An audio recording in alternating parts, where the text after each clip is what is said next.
Well, Donkey of the Day for Wednesday, March 2nd goes to this brother that called in the Donkey of the Day screaming at us this morning because we asked a simple question based off something we hear about all the time. We've been hearing about it our whole lives.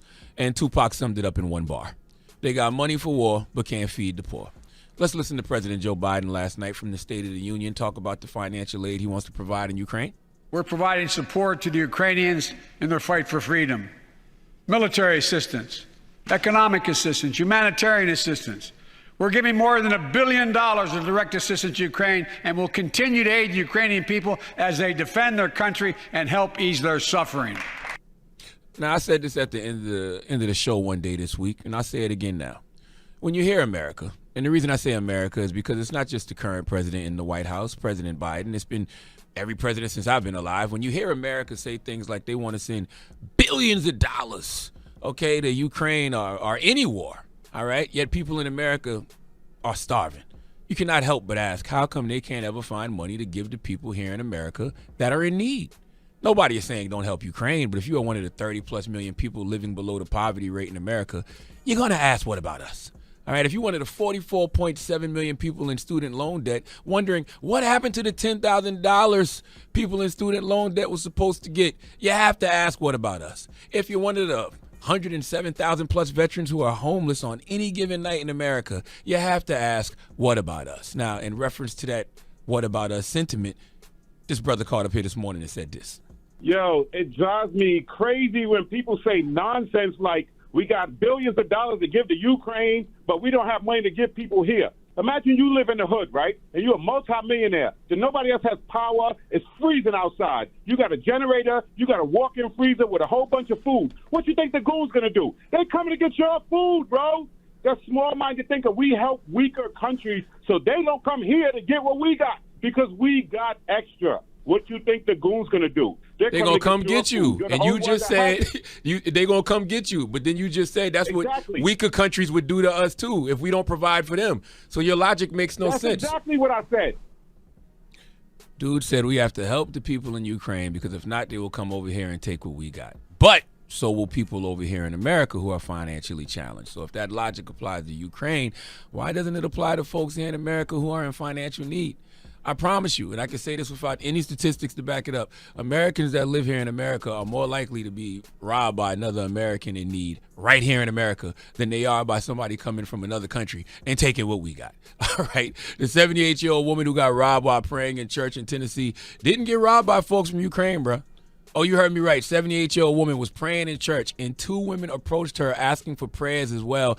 And I guess in their mind, God answered because while they were praying, a second woman went into the victim's purse and stole credit cards, gift cards, and cash.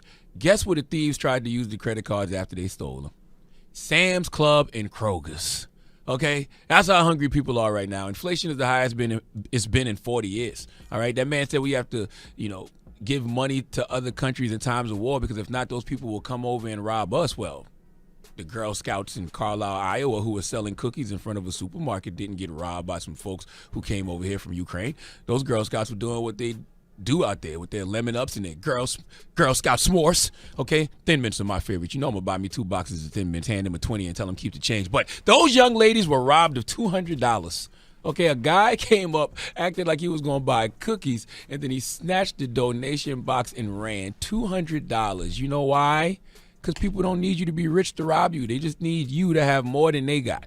All right? In a country where 61% of the population lives paycheck to paycheck and millions of Americans are only $400 away from financial hardship, don't be mad or upset or shocked when people see all this money going to other countries, but right here in America, people are starving and they start asking questions, okay?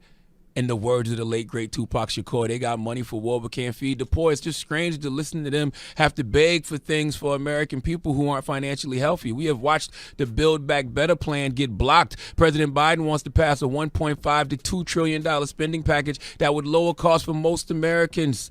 Okay? Of course that gets blocked. Anything that could help poor Americans gets blocked. But when it comes to war, other countries get blessed. Okay? I think they said $6.4 billion.